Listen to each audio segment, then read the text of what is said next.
Geeks Gone Raw.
So the whole reason why the show is named Scarcasm is because I spelled Scarcasm wrong once.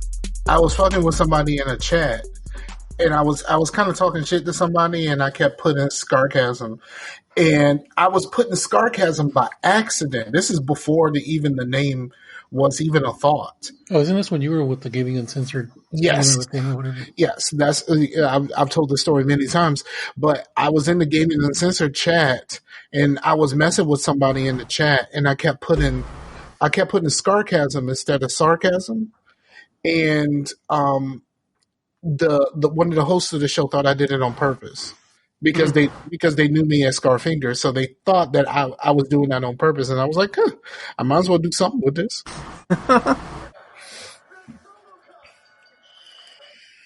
So that's why the show is named Scarcasms. Is not because I thought of something clever. It's the fact that I misspelled the shit in the chat, and someone else thought it was clever. Hey, yo, guess what? What's that? My birthday is Friday. Nice. Oh, snap. And I have no idea what I want for my birthday. My girlfriend keeps asking me, what you want for your birthday? What you want for your birthday? And I'm like, I don't fucking know. Like, I thought about it. I kind of want some shoes. I don't need any shoes, but I kind of want some shoes. And then, there's a couple of, like, I'm just kind of like super into making fucking wax melts, and I'm getting ready to make some candles. Just as like, this seems like something fun to do. But let me tell you what I did. So I made a bunch, the whole thing about me making wax melts, was to support my sister who, started a business where she was selling the warmers. But she was ordering, fragrance oil from the place where she buys the warmers. And I was like, well, you can make wax melts and like, you can actually sell those. So I looked up some YouTube videos, and I've watched a ton of YouTube videos since. I mean, y'all know me. I'm all about that YouTube life. And so I looked it up, and I was like, I think I could do this. So, like I said, I bought the kit. I bought two kits. I bought one that was like actually had candle making stuff in it, but I wasn't really interested in the candle making. I just needed the pour pitcher that came with that kit, because the other kit didn't actually come with anything to actually melt the wax in. It just had the wax, the little things that you put it in, the fragrances, and the color chips, and that's all was in that box.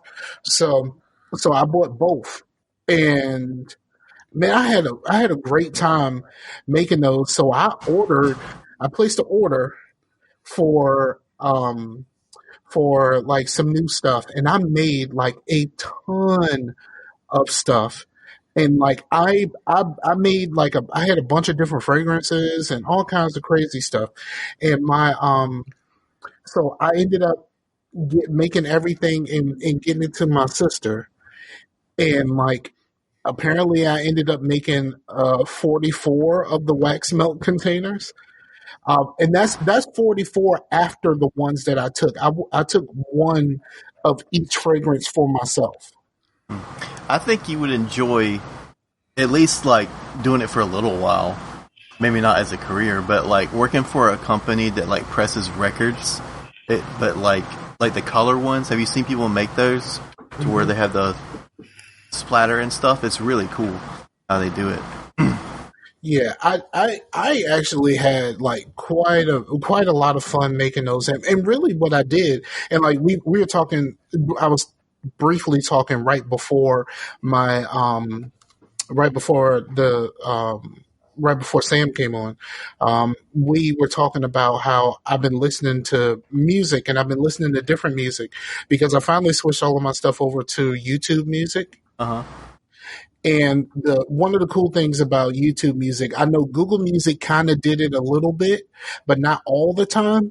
But like, if you find a song that you like, a song that you want to hear like right now, and so like, okay, so I'll say I want to listen to, I don't know, Maxwell, Fortunate or some shit like that.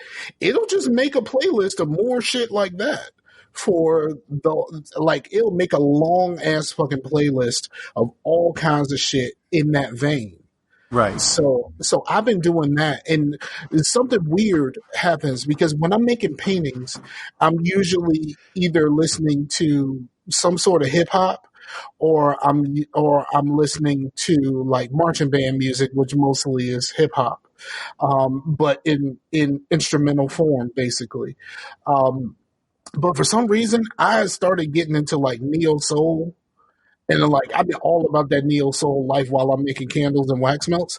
And I have no idea. Maybe it's a thing about me getting older and like turning to more towards the R&B side of things. But while I'm making candles and wax melts, like I've been super interested in that, and like listening to like stuff I've never really paid that much attention to, like listening to like Robert Glasper and stuff like that. Like I've heard stuff like this before, but I've never paid that much attention to it. But I'm like in my kitchen while I'm making candles, just fucking dancing and having a good old fucking time. I don't know. I don't know if this is something that I would keep up with, especially if the money doesn't start, like, if it doesn't turn into something, because so far I've already spent like over $100 on stuff. Because But that's like, hobbies, man. Hobbies are a money sink. Like I've always said, the cheapest hobby, and people don't think it is, the cheapest hobby that you can get is video games. Every other hobby is more expensive. yes, I can confirm, especially like now when you have stuff like Game Pass and stuff like that, where you just pay that monthly subscription and you can play whatever they have available. I forgot to say this on the podcast, but it wasn't my fault. I think Captain Mike N said it. That's where I heard it, but I think it came from Jeff Keighley, to where he said Game Pass is great, but it really feels like when you have Game Pass, it's like having basic cable, where you have all this stuff that you can play and watch, but what you really want to play is like the stuff on HBO, which is the stuff that's not on Game Pass, like your Ubisoft stuff, or like your I can see that. Yeah. I mean, I definitely can see that because, as far as like the stuff that I've actually played from Game Pass, it's been very little. But those few things I played a lot of. You know what I mean? Like, like playing all of the 2-Point Hospital and all that kind of stuff. All that shit came directly from Game Pass, and I didn't have to pay anything extra for it. And that's the reason why I ended up playing it. One thing I liked is like the stuff that's day and date, to where like, especially having a podcast, to where I can actually talk about like how I talked about Tell Me Why, which I actually finished, but not 3 years after the fact where I actually pick it up. I can play it now because it's on Game Pass right now, and when it's fresh, Yeah, but also if you want to go back, like how I did with Gears 4, like that's still available too. Yeah. Remember there was a period where they were just giving away Gears games? Yeah. Yes. I remember. If you Now, buy this game, you get a code for Gears. If you buy this other game, hey, you get a code for Gears too. I was giving them away to everybody I knew. I think Oprah gave away some Gears games at one point. Hey, you get some Gears. You get some Gears. I have. Oh shit! I lost my train of thought. What was I going to say? Shit! I lost it. It was that. It was right there. Something about trains. Be quiet, Chase. Yeah, I completely lost what I was going to say. But I definitely understand that sentiment. But I think the idea that this is, and then the crazy part about it is if you are on one of those payment plans for the new Xboxes, the Series S and the Series X, you are on a payment plan, you get Game Pass and EA access all with that one monthly payment. Now, you end up paying a shit ton more for these fucking things because somebody did some math and like for the Series X, after your 2-year commitment, you paid like $800. But like, I don't know if the person who did the math actually like factored in like the EA access, which is only $30 a year, so it's not a lot. But then the Xbox Live and the Game Pass, or basically Game Pass Ultimate, I don't know if they factored all of that in for those 2 years. Yeah, that was a good thing. Yeah, even though EA Access, when you really think about it, is not really that much. There's not really. It's just EA games, but just for the fact that it's bundled in, just makes it even more enticing. Because of how much I play like the Division, and I got into Ghost Recon a little bit. If there was a console version of like a Ubisoft, if the console version of the Ubisoft thing ever came out, I might actually be down for that. But Yeah, if they bundled that into Ultimate, that would be like actually living up to his name of Game Pass Ultimate. But that would be the way to like for Sony to, if they made a deal to where, oh well, PlayStation Plus is now bundled with PlayStation Now and Ubisoft Pass. That would be a pretty good get too. For competition. But the thing about it is, like, there's been Ubisoft games as a part of the pass. Yes. It's just been like, a game here, a game there. Like, play Rayman, asshole. No, I don't want to play no fucking Rayman. Like, hey, that's just Rayman's fun. No, it's not. A long time ago, when Rayman first started coming back out, I was on a show. I was on a show where they wanted us to play Rayman for the show. And I realized after about the coolness of the first about 10 minutes, you realize that you don't really give a shit about platformers anymore. Or you don't. I totally don't. It might have just been me, because everybody else on the show seemed like really gung-ho about it, but I was just like, yo, I don't really care about platformers anymore. I don't really care about skill-based platformers to where it's about all this kind of like your old school like roguelike type platformers. I do dig the limbo like platformers where it's like a puzzle game and it's atmospheric and all that stuff to where you can actually slow down. Nope. I played the demo in Limbo, and I was like, you know what? I think I'm good here. but yeah. Oh, and another thing about Game Pass is do not bank on your third party games, because they will come, but if it's something you want to play it then right when it comes, because like Red Dead's already gone, and it was only on there. Seems like a month and a half it was on there. Right. There's.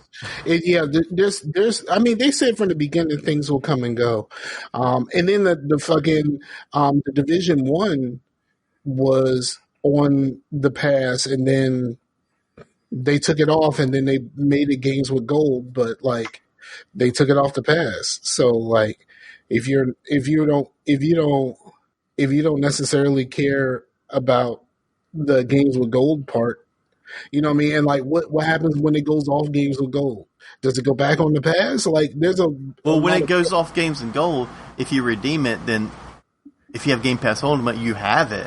If you have Game Pass Ultimate, then gold is there, so it's on your account. So that's better than having it on the pass, because the pass it's like renting. When games with gold, games with gold technically still is if you don't pay games. If you don't pay for your gold, then you don't have right. But it's not going to leave the service. Yeah. Well, the games with gold only stick around for as long as you still have gold. You let the gold go, the shit don't work no more. Right, but if you get gold back, then it works again. It's still like you're kind of owning it, but with some there's some fine print there. They said, isn't it like the 360 games are the ones that are going to work after you take off the gold, because they couldn't, because of the way the 360 works. The 360 and Xbox games, they're not locked into that you have to have gold for this. Once you have it, you have it. Maybe, but I mean, that might be something you need to look up if you're worried about that. No, I'm not. On a personal level, no. I just add all this shit to the library. And even like most of the shit, I'm never even gonna try. But so I add this stuff to the library, let it start downloading, and then I just go and stop the downloads and then delete it, so I can make sure that it's actually in the library. Yeah. Did I tell you that a while back I picked up an Xbox? Wow. Yeah, I still have mine. It was the Xbox and a PS1 together for $10. Nice. Because the lady really, really wanted to get rid of it. Well, the Xbox, like, if you know what the fuck you're doing, like, you can make some things happen with the mod community. The mod community has really figured out the Xbox, like, completely. Mm-hmm. And like, you can do all kinds of emulation and all kinds of shit if you know what you're doing. I think it was something weird, like you had to have a certain copy of Splinter Cell or some shit like that in order for some of this shit to work. It's weird. Yeah, I don't tinker that way with my stuff. I mean, I haven't even touched my NES Mini. Like, they keep telling me, "Oh, you can do it this way with Raspberry Pi and blah blah blah." I'm like, no, I want to keep it factory. Yeah, if I want to do Raspberry Pi, I just get a Raspberry Pi and build it from scratch, not put it in an NES. Yeah, but I'm not a tinkerer like that. Like, I don't. Look, it's kind of like the whole conversation about Minecraft with my daughter. Like, I don't want nothing where I got to figure the shit out myself. Like, I want the shit made for me. I buy the thing that's made for me. Well, I'll build the Raspberry Pi and you can slap it with paint.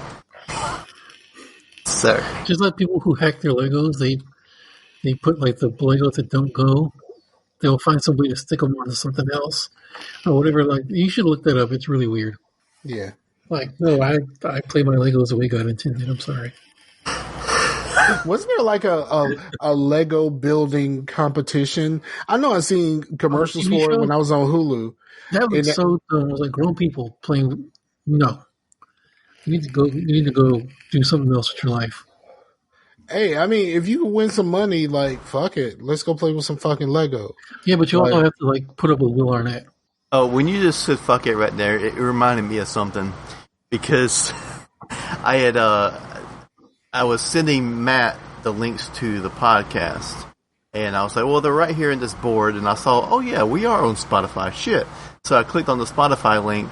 And then I noticed that you can, like, change the speeds. And I went in, like, midway in the podcast and changed it to, like, 0.05, like, slowed it down. And you were like, how? Fuck it. It was just, I love that shit. That shit was the funniest shit. I never slow podcasts down. I only speed them up. Yeah. Most of the podcasts I listened on 1.5. I used to listen on double speed, because that was back when I was listening to a lot of podcasts and I had to really get through them. I could, even when I had a lot of podcasts, I couldn't do double speed, man. Because after a while, you're not even listening to it because you can't even understand what they're saying half the time. I was doing pretty decent at it, but see, here's the problem.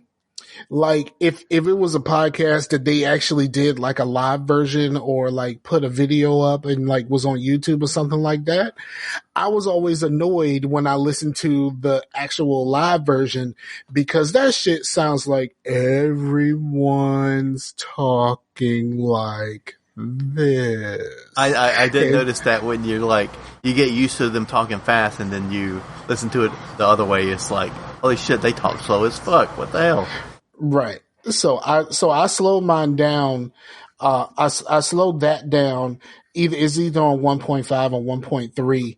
And I'm usually pretty good, especially with the music podcasts that I listen to. Some of them actually have music in them. And when they play music, I'm like, I have no idea what the fuck I just heard because it's so fast. Yeah. So I'm just kind of like, I think 1.5 is the go-to to where it sounds like someone that talks fast. It doesn't sound like it's really been sped up. yes. Other than music. Yeah. I actually listened to a podcast and it was started by, the guy who is behind the show. I'm pulling up my thing right now. It was actually started by the guy who actually was the main guy behind Who Let the Dogs Out. He was the guy who was responsible for actually making the song. It's called Speed of Sound with Steve Greenberg. I guess Steve Greenberg was like the producer and all that kind of stuff of Who Let the Dogs Out. So that's where it started, but then it's like doing it's doing like some weird stuff. There was a Rapper's Delight section.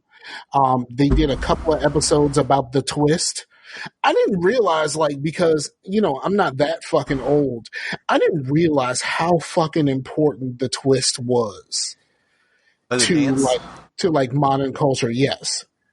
Like, I did not understand that shit at all. But apparently the twist was like a huge shift in like American culture and then eventually spread to the world. But that one dance, because technically it was one of the first dances that was available that you didn't do with a partner or you didn't need a partner to do. And it was, people were just kind of like losing their shit about the freedom that you have in like not conform, because like you could do things in the twist that you weren't supposed to do with other dances, especially dances with a partner, because like you have to be with your partner on something and like know what to do when when it goes this way, this is what you're supposed to do. But with the twist, it was just like, freestyle, have fun. And apparently that was like a monumental shift in American culture. Oh, yeah. There was another podcast that I didn't think would be a interesting episode, but man, was it interesting! Which was it was about Pop Warner and all of them, like when he was doing the I think Carlisle is the school. They were all Native American, and they were in like it was just an episode about the really early days of American football, and it was through Radiolab, which is normally, it's kind of science-based, sort of. I guess anthropology is probably the most thing that they talk about. But then they had an episode about American football, and that was one of their best episodes. I think it was great. Wow. Yeah, it's cool. I'm really happy that I ventured outside of gaming podcasts. I enjoy doing gaming podcasts, but I don't really enjoy listening to gaming podcasts because like it seems like once I find something that I really dig, they like go off on some wild fucking tangent and like completely lose me. Like podcasts that talk a shit ton about VR. Like I don't fucking care about VR. I don't think I'm ever going to fucking care about VR. So like the idea that like when VR becomes a thing, which it's still not a fucking thing. Like VR is still not a fucking thing, but some of these podcasts make it seem like VR is really a fucking thing. I noticed that it's a rich people thing. Rich people really go ham for VR. Yeah, because like you got a lot of them. Because they have to have those expensive rigs to yeah. You gotta have the PC to do you gotta have the PC to do it right. Like the PSVR, but like But You it's gotta still have there on the PSVR. I mean, yes, the poor man's VR, but it is there is something there. I don't think it no, will be. don't just call the PSVR poor man's VR. PSVR is nigger VR. Like, let's be honest. Well, I can't say. We can call it that. I mean, you from North Carolina. You can call it Nigra. I can't. No, because I was saying, like, there is a podcast I listen to where, like, they do have a whole segment on VR. And then I noticed, like, I read the room, like, they're all a bunch of rich dudes. I'm like, oh, okay. Yeah, unless it's PSVR, it's because even like, look, I don't know who's buying it to where like you would see on Steam. It's calmed down now, but at one point the top selling thing on Steam was the Steam VR thing, and it's like $999. Like, who's got the money to drop that on top of your big ass rig? You know? Yeah, that's fucking crazy. And look, let me tell you, we're talking about big rigs. This is yeah. Speaking of big rigs, my sister, I saw all of my sisters yesterday for some reason, all of my bio sisters yesterday, because I went to deliver the wax melts to one sister, and then I went to see my other sister because they live like a block away from each other. So I was like, well, I might as well. I'm already here. And then my sister that I delivered the wax melts to, she suckered me into taking the melters that my other sister bought a month or so ago to her that she never shipped. She was like, well, you're on your way home. You're going past Williamsburg. Go ahead and drop that off. And it's like, well, Williamsburg is about halfway in my drive between Newport News and Richmond. So she was like, yeah, you can go ahead and drop this off. And I'm like, yeah, but like, I got to go talk to her. And that means I'm going to be there forever because my sister is the talkative. My middle sister is the talkative one. I don't call her because I know I ain't got 3 hours. Like, that's the kind of sister she is. But when I was sitting there with my oldest sister, which is the one I went to second, she was talking to, her son, plays like, he is like the Rainbow Six Siege head. Like, he loves Rainbow Six Siege. And he plays that more than like Fortnite and all that kind of shit. But he loves Rainbow Six Siege. And he was talking about, let me tell you, this is fucking kids, yo.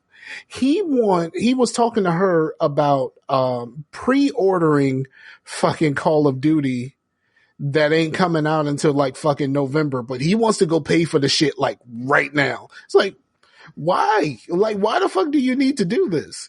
Especially like, if you're paying full price, you might as well just buy it digitally because you got to download the whole fucking shit anyway. So like, and then like, if you download the whole shit anyway, like the pre-order doesn't fucking mean anything. Like, you know what I mean? Like, once we accept the digital future, like, pre-orders mean absolutely fucking nothing. Well, you can preload them to where when it comes out, all you have to do is just get in there. Exactly. But like, but I usually do that the day before the shit comes out. Like, I'm not buying something I'm not buying the shit mid-September for me not to be able to fucking use it until November. I mean, I don't know when Call of Duty comes out, but it's usually around November-ish. Yeah. It's coming out in November. But then she was talking about how he wants a PC. He wants a PC so he can play games on his PC and also do his schoolwork and stuff like that because, you know, all the work from home. And she was like, well, I guess I'm going to have to buy him a PC so he can play games on. And I looked at her like, you do know how much this costs, right? And she looked at me like, what? It costs about the same as a console, right? No. Like, if you go get a PC to play games, especially if him wanting to play like the Call of Duties and all of that kind of shit, like, I'm like, yo, you are probably starting at a G. Like, if you wanted to last longer than a few months, you need to put down a G. And she looked at me like, what the fuck you mean I gotta pay $1,000 for this shit? I'm like, PC gaming is fucking expensive. I was like, yo, my computer, I spent $500 on because I got it on sale. after a Black Friday sale. My shit's outdated, and in order for me to just do the 3 fucking upgrades that I need to do, that's another $400 fucking dollars on top of that. And she looked at me and she was like, "That motherfucker better get a job." Wow. And also, he plays like Siege and stuff on consoles. If he's real good at that, he's going to have a whole hell of a learning curve playing with the PC crowd. Absolutely, because if you go on the PC plugging in your fucking controller, you gonna, especially a game like Siege, you gonna get fucking wrecked. Right. Absolutely fucking wrecked out there. Okay, so should we intro the show, or should we just say fuck it and just keep it moving? Yeah, this is Scarcasm. Mm-hmm. All right, Wolfman Jack. No, I think he was doing Sling Blade. Because he said That's what as soon as he said that's when I realized it was Sling Blade. I've never seen that movie before. Oh my god. It is probably the second in the pantheon of unintentionally hilarious movies ever. Oh, kind of like the Kite Runner. Okay. It's second. The first number one of all time will always be The People Under the Stairs. The People Under the Stairs is the most unintentionally funny movie ever. Like, it's fucking hilarious. White people say is The Room, but I think The People Under the Stairs is the most unintentionally funny movie ever. Ever. I think some is like white people twat. Well, it's like pretty much. You were 100% correct. White people twat. Like if they saw twat, they'd probably be like, what the fuck? That might be a show title. Or should I do that? White people twat? There you go. But go ahead, Chase. I stepped over. Yeah, I was just saying it's like internet culture bad movie, because like that movie, everyone was talking about that pretty much after the dawn of YouTube and YouTubers and stuff. But see, here's the problem with stuff like The Room. I've never had any interest in The Room at all. But white people seem to really love that shit. Kind of like how the white people really love the Boondock Saints, and I fucking hate that movie. I hate that movie too. I hate that movie with a passion. I hate that movie, but white people seem to love it. But also, there's this thing like white people have some very like weird stuff, like the white people that really love the tra-la-la-la-la dude. Like, why is this funny for you? I don't understand this. What is this? Did I miss something? You've never heard the tra-la-la-la-la-la-la-la-la, that dude? No. Oh my god! Yeah, because you're not a white person. Because you see, Chase is fucking grinning from ear to ear. I'm grinning because you're like, oh man, you haven't seen that? The white people love that shit, and then you're like, oh my god, like your whiteness is kind of coming through a little bit. I think I might have seen this. I heard it when. Go ahead. No. I was saying I seen it mostly because of Jaybird. Like that's when I first saw it, because of Jaybird, because Jaybird thought the shit was hilarious. And I'm just like, yo, what the fuck is funny here? And then I realized that like when you watch a lot of YouTube videos, that shit comes up quite a bit. Well, the first time I ever saw it wasn't through the actual video. Sorry, Sam, but it was through like a cat video. But it was like he would do some cats you scratch them right above their tailbone and they'll go. It was pasted over that, and that's the first time I ever heard the song. Go ahead. I'm sorry. I heard it by accident. Well, not even by accident. It was like somebody put the Lord of the Rings. Like, you've seen the Two Towers, right? Either one of you. Yeah. I fell asleep on pretty much all of the. Okay, so there's a part in the Two Towers where Saruman is up on top of this tower, and they Earthworm or whatever, Ringworm, whatever the guy's name is, stabs him in the back and he falls to his death. So before that, he's up there, and then somebody did a deep fake with a video of him doing that. He's like, everybody's looking at him like, what? What is he doing? And then he just falls. So that's more likely that's what that is. Yep. Okay. Yeah, I I don't know. You know what? I don't. Y'all wanted to do the show, and then I'm doing all of the talking. So, what did y'all want to talk about? Because I haven't done anything really, other than I watched a little bit of TV. I haven't played any video games in the past week or so. I've been laser focused on the wax melts and candles and all of this kind of stuff, and like, researching and what I would need to do if I actually wanted to turn this into a business and all of this kind of stuff. Like, I've been like knee deep into all of that stuff. So I have not played anything. Like, I played absolutely nothing. This whole, like, for like a week, like almost a week and a half. You've been balls deep in that wax. Balls deep in the wax, yo. Well, I played Dr. Mario. Like the original?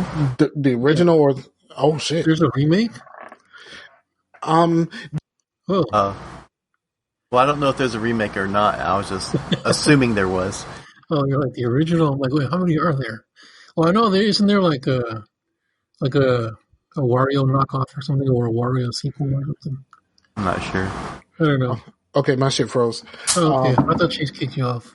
No, they came out with like a mobile game that was a Dr. Mario thing, right? Oh, yeah. I didn't know that that's what you. I know that they did that. Nintendo came out with a couple of like mobile games that was kind of like mini game nonsense. the Mario. The Mario Run was actually pretty legit. I wouldn't know. I don't really play games. I don't either, but like I put it on my son's tablet and then I messed around with it a little bit. I was like, hey, this is actually kind of like a real Mario game, except he auto runs. Except you can't stop. Yeah. No, yeah, I was playing some of that.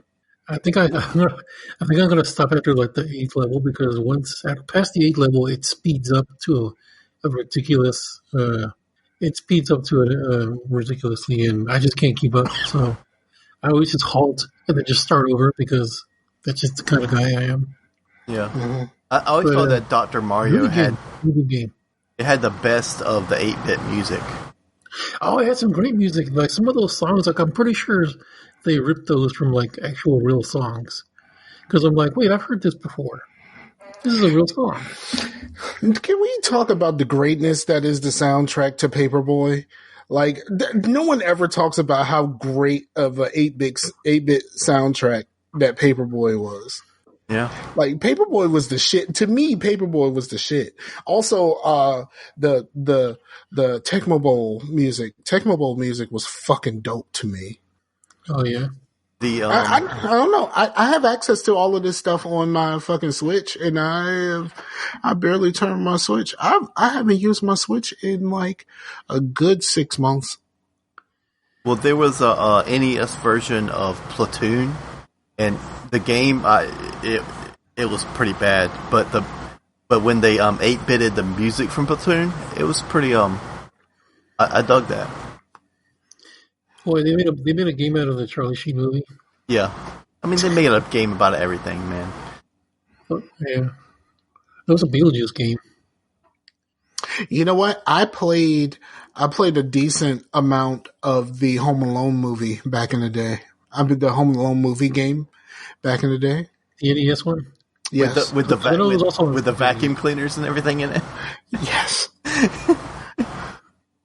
The vacuum cleaner still ain't got nothing on the breakdancer on Paperboy, though. Yeah, see, I played an insane amount of Fester's Quest back in the day, which, like, in hindsight, is actually a really good game, but back then it got crapped on it by everybody. I mean, people seem to crap on like movie and TV show and like other media tie-in games. Even there's been a few that have been actually pretty decent, but like those cool ass Transformers games. Yeah, man. Like the War for Cybertron and all those other ones. Yeah, they were good, man, and they got taken off of Steam. And like one of my friends had them in his library, and he shared it to me. And I don't have access to his library anymore, but they should like add them back, because when I played it, I was like, man, I forgot how fucking good this game is. I was watching some sort of retrospective of a video game, and apparently the game got pulled from Steam because of music licenses. Was it Alan Wake? Alan Wake Yes. got pulled from everything from Xbox, but then they put it back. Yeah, they got the licenses back. Yeah. Okay, yeah, I know it was something like that because I was watching a video about the bullshit of the whole control upgrade thing. Have y'all heard about this shit? No, do tell. Okay, so the game Control was made by the same people that made like Alan Wake and shit. Oh, I thought you meant it- like a literal control. No. The game that you played, like Yeah. you played this shit. So apparently they said, you are going to be able to upgrade your game to the new consoles, but you got to buy the Super Mega Ultimate Edition. Yeah. The regular ass edition doesn't work. You got to buy a new edition of a game you've already fucking paid for in order for you to be able to upgrade it. And it's quite possible you might have to pay another $10 in order for you to get it. Yeah, that's okay. And yeah, it was like, yo, first of all, from what I've seen from this game ain't fucking dope enough for me to want to buy a new edition of this and possibly have to spend another $10 fucking dollars. No, thank you. Well, playing that game on the new systems would be just for the spectacle of it, because that is one. It's a beautiful game. It's a showcase of every technology that's going into the Xbox One or the Series X. You know, the ray tracing, all that stuff. The music and like the audio, just the audio alone, parts of it are just like so creepy, and it just gets you spine tingling. Yeah. But Is it creepy? Is it creepier than BioShock? Because like BioShock has the best. It's not necessarily scary. It just gives you that eerie feeling. No, but like BioShock is like if you have good sound. And you like how like when HD first came out and you like, in order to make someone understand what real HD looked like, you put on Planet Earth. Well, you mentioned this before, but I have no recollection of this. Oh man, Planet Earth, like when HD DVD and Blu-ray first came out, fucking Planet Earth was like, yo, you gotta see this shit. Like, you got to. Like, I know it's animals and shit, but like, yo, you gotta see this shit. Check out that giraffe. Well, yeah, and it's kind of like and I think BioShock is that for audio. I think like, yo, if you put some headphones on while you're playing, yes, that's how Control is. Yeah, yo, that shit. Like, You hear some shit. Yeah, it completely changes your experience if you had headphones on, as opposed to hearing the shit from your TV or whatever.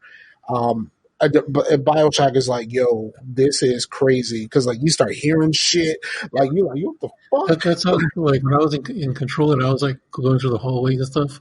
I put on my headphone. You can hear like a muffled, like a woman crying was like muffled. You know, you didn't hear that just through the audio speakers. You have to put your headphones on to hear that kind of stuff, and there were just all kinds of little sounds. Like and that. I think I've heard like the ray tracing technology, they can use it for sound too, to where how ray tracing works is like it's taking a light beam, it's doing what light does, but then the ray tracing for sound is doing what sound would do. Like if something is in another room, instead of it just being where it is in the room, it actually sounds like it's going through how sound would normally travel, like going through a wall or something like that. So it's probably going to take that into account too.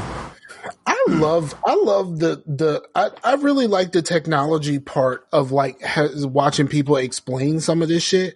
Like I was watching like years ago when you bought the cat helmet edition of Halo 3. The most interesting part of that is the not as Halo 3. I'm talking about Halo 3. Was Marty O'Donnell explaining how the music stuff worked. Like that shit was super fucking interesting. It's like, yo, when when it loads, you just have kind of like atmospheric streams. Like you just have strings going. And then like once you get to this certain part, then that string intensifies. But the moment you come up on your first instance where you're getting ready to fight, that's when the drums kick in, and like the how they use that to get you, like basically how they're using different levels of foreplay to get you in the mood to shoot niggas. Like that's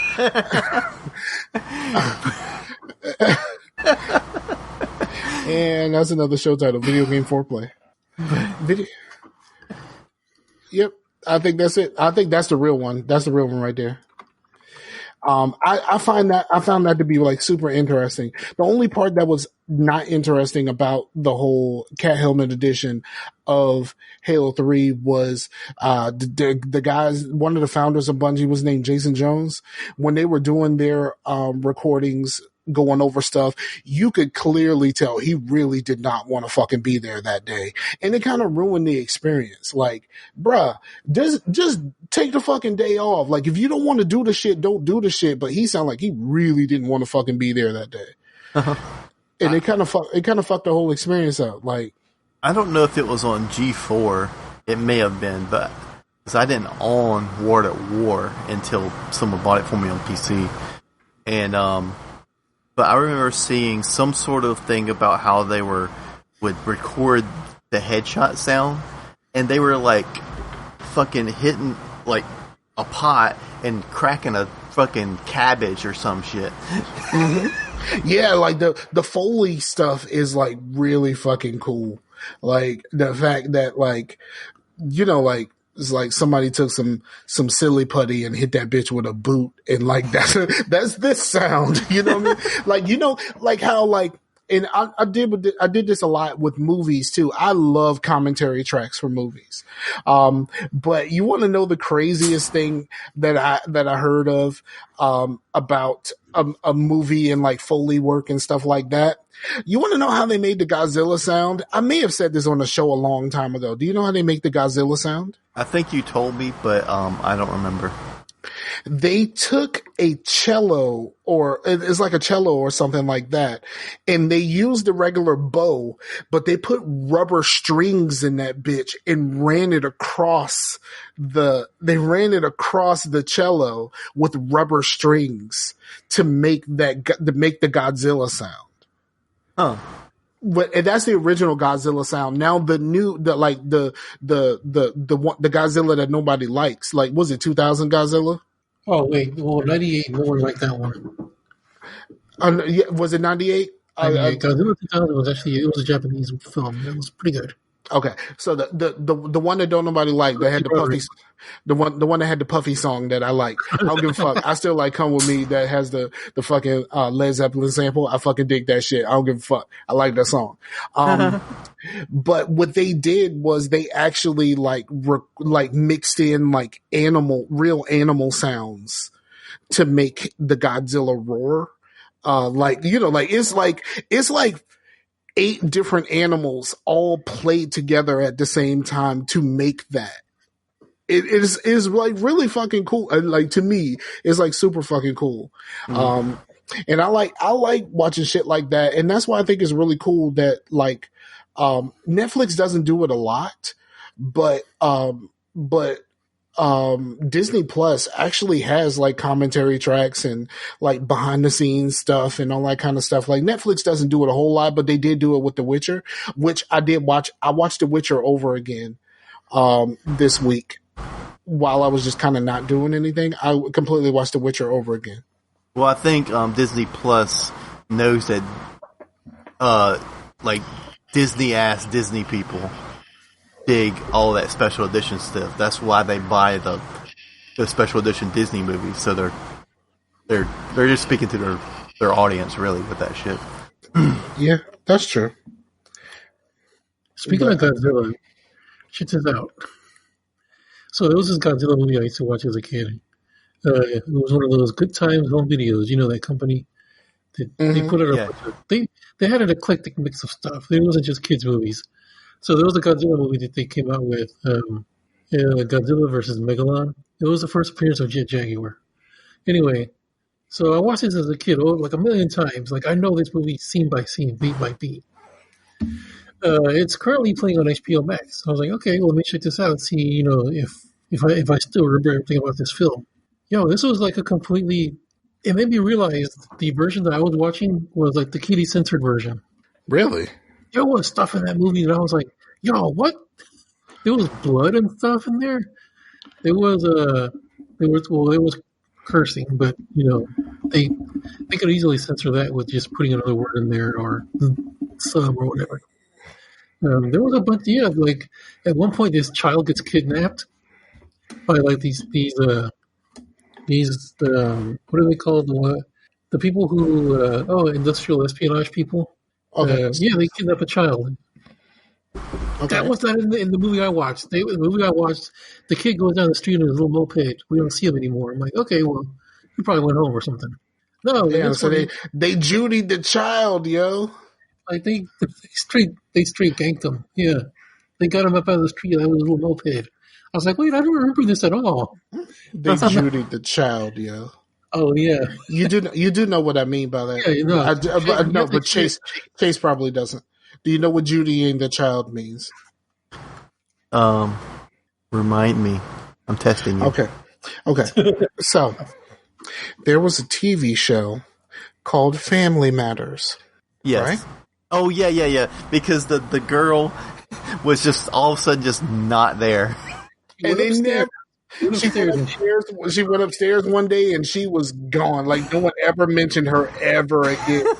Like they completely like it's like what the fuck? Like is somebody did some old, like maybe Steve Urkel did some old butterfly effect shit and the child never existed. Like I don't know what the fuck happened. Like Steve Urkel was up to some shit, but like yeah, the Steve Urkel butterfly effect like made Judy just completely disappear.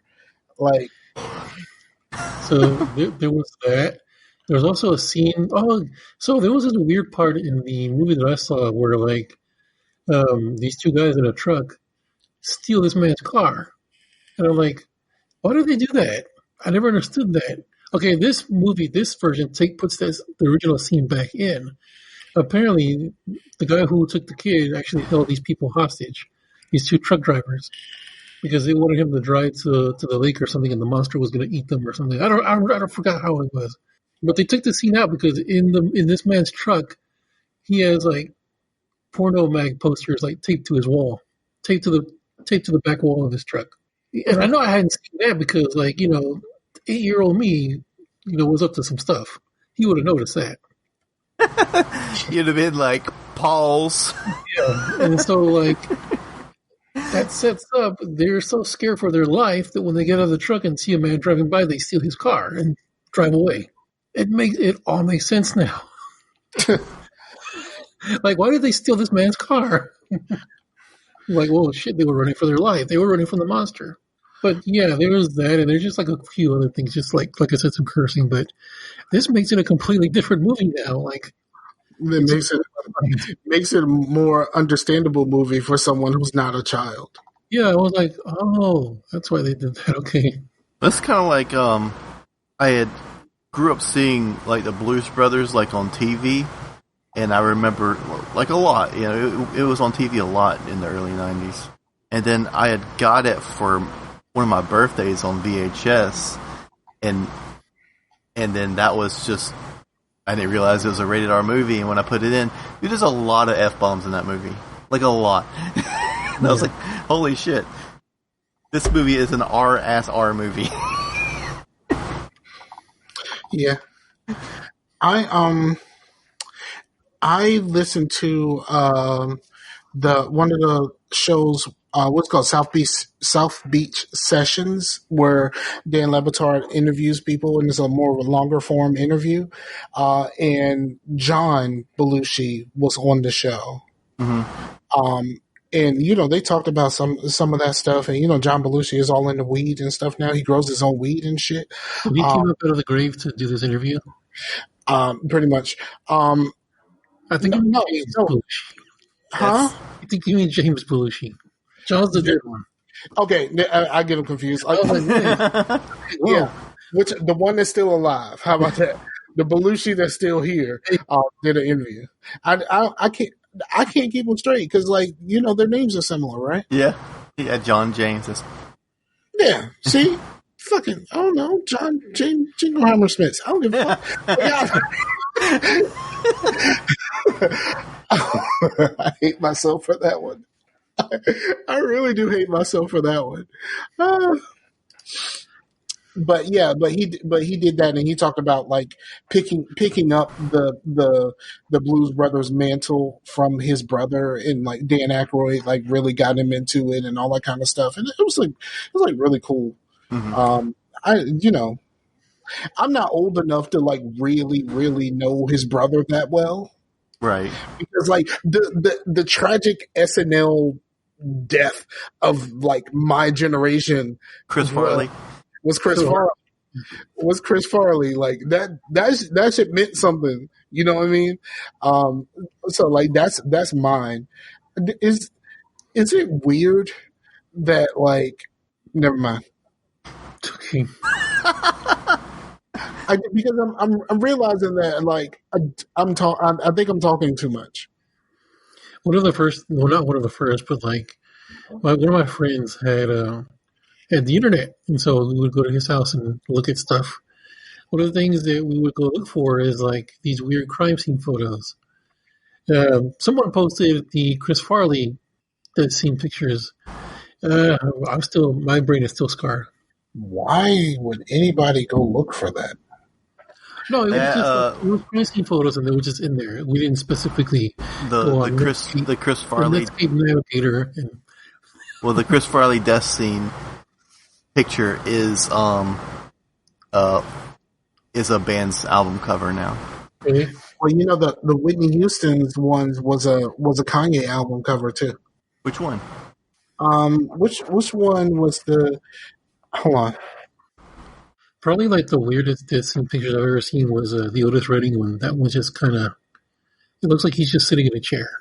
No, it was Pusha T's album, but Kanye West paid to use it for for Pusha T's album Daytona. Oh yeah, I forgot about that. Yeah, I dug Daytona actually.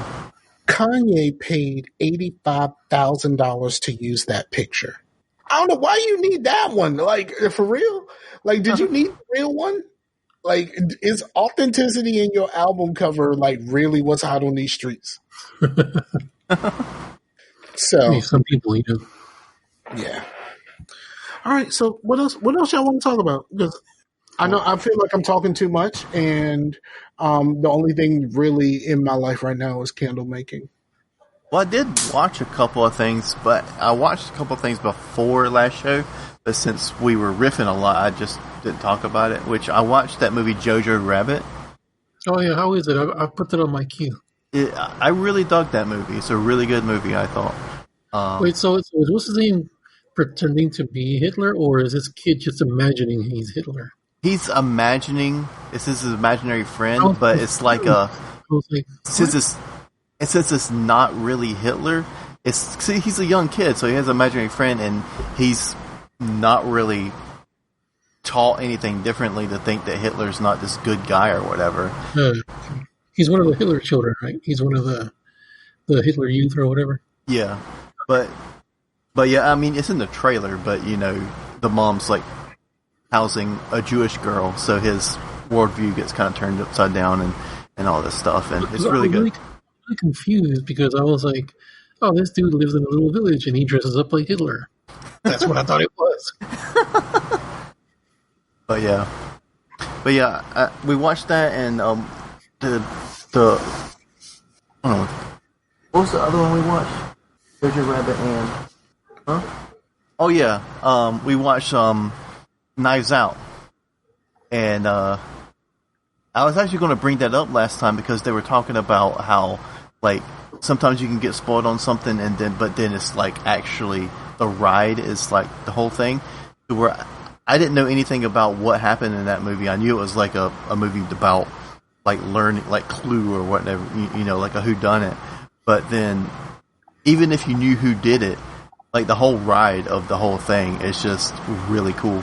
It's a really fun movie, so I recommend that too. I see. It's directed by the same guy who did the Star Wars movie that nobody liked.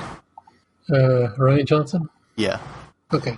But, you know, he did some pretty decent movies before Star Wars, you know, like Brick and what was the other one? Looper? Jumper? Something like that. Oh, the one with Bruce Willis and the kid from Third Rock from the Sun. That's Looper. Yeah. Okay. But Jumper is the one with Jumper actually had Hayden Christensen in it, didn't it? Yeah, Samuel L. Jackson. Well, it's the one with the Third Rock. So Looper is the one that Rian Johnson did. I see. Why you keep calling Rian Johnson? Like, his name is Ryan. It's just spelled funny. It's Ryan. It's spelled funny, but it's Ryan. I don't know. Whatever. He's more money than Clay. I call him Clay. Really? That's where you went with this. All right. I'm cool with it. I'm down. But yeah, I'd recommend both of those, sir. And, well, we also watched Friday, but that was in our little game night, movie night type deal. I had no intention of actually showing up to it, but I was making candles. I was making wax melts. So I was just like, well, I can watch Friday. And I was able to watch it from my phone. Oh, sorry about that, guys. So I was able to watch it from my phone. So I watched it, but like I had no real intention on actually being there. But like I had forgotten how fucking hilarious that movie is. Like it is just nonstop. Like it's quotables, and like, you know, no one wants to get into the whole, you know, argument about what's the best comedic movie, because like you can really go down a huge rabbit hole between that and Coming to America. Like I think it's an age thing. Like, you know what I mean? Like, depending on how old you are, like nothing comes close to Coming to America. But I think depending on how you feeling at the time, Friday comes damn close. Yeah. But I enjoyed it. I watched all of it. Well, no, I think I started watching, I came in around the time when is still in the beginning of the movie when he's talking to his mom about being fired. Okay. And then he goes to talk to the dad in the bathroom while he's taking a shit. Like that's where I came in at. And I watched the whole rest of the movie. And I thought it was fun. I think if I was like sitting down somewhere where I could chat and just kind of like be communal, but I was sitting here, you know, of course we were all sitting there muted, but I was quoting most of the movie. Like I'm surprised how much of that shit I still remember. Yeah. Yeah, it's probably best to like keep it to the chat and have us be muted because, well, I mean, it's hard to hear us over the movie when it's coming through the same place that our voices would be coming through. Excuse me. But right. I was glad that it did well, you know, like quality wise. Like Discord is the place to do that now. And did you have to do something like different for that, or no? Just share screen and then did my Firefox as the screen as the window that I'm sharing, and then full screened, and then I just chatted on my phone. Wow. So. Yeah, shout out to Blue and shout out to Scott, because I know when I came in, Scott was there, and then like eventually like Blue came in, and then I think Blue finished the movie with us. Yeah, and also I forgot how good a soundtrack. It was like pretty much good song after good song. Yes, there's some gems in that soundtrack. Now it doesn't come close to like the best soundtracks.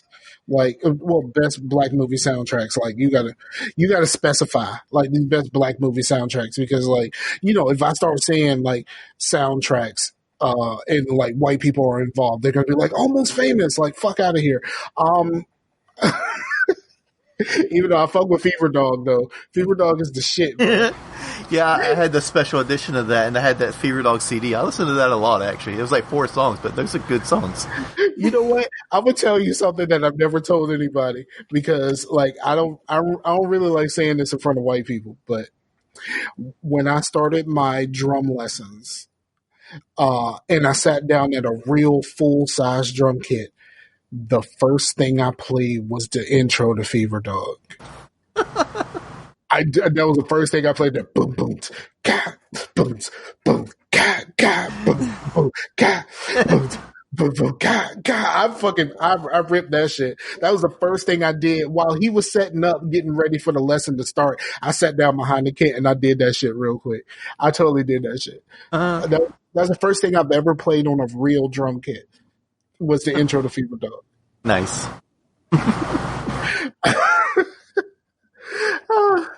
But then I realized that the shit doesn't work exactly the same as it works with a Rock Band kit. Yeah. And like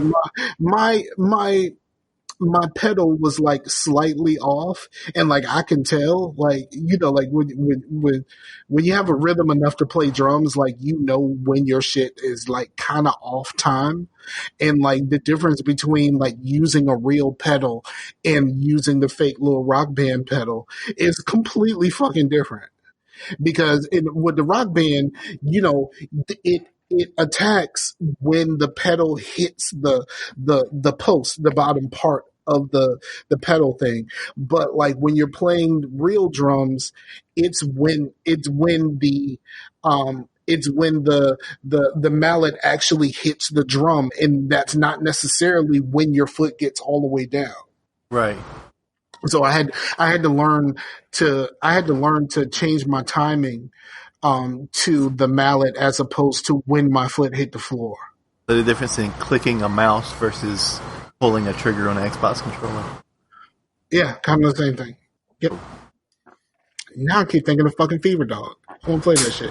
I got my Rock Band kit right here too. Nice. Hey, Scar, I was going to ask you, since you live in kind of pretty much like a purplish state, have y'all been getting bombarded with political phone calls and whatnot? Oh no, we're not purple anymore. Uh-huh. With the last presidential election, we are solid blue. Okay. Well, there's a lot of red in like the individual cities, but because Northern Virginia exists, we are blue because that's where all of the people are. Like all of those Northern Virginia places close to DC, like so many people live there, and so many of those people are not red. We don't have to worry about being red for quite some time. That's the reason why, like I said, like, when people talk about Trump and stuff like that, I'm like, yo, I saved a copy of the election map. I screenshotted a copy of the election map, and I'm like, see, look, Virginia, where I live, that's blue. This isn't our fault. Yeah, the same thing happened. Like my district, the area where I live, my neighborhood, voted for Obama twice and voted for Hillary. So I wish I had a little piece of paper like that. I'd be like, look at my neighborhood, look at my district. Get out of here. Yep, I do. I would do that shit. You can see election maps broken down by the county and shit like that. I would totally fucking do that shit. Oh, you can see it by neighborhood. Like you can see it by district. Yep, I would totally have that. Be like, this shit ain't my fault. I know I'm from Texas, but this ain't our fault. Oh, we've been getting a lot of those. Like, hi, if the election were today, who would you vote for? Why would you vote for them? And I'm like, get out of here, man.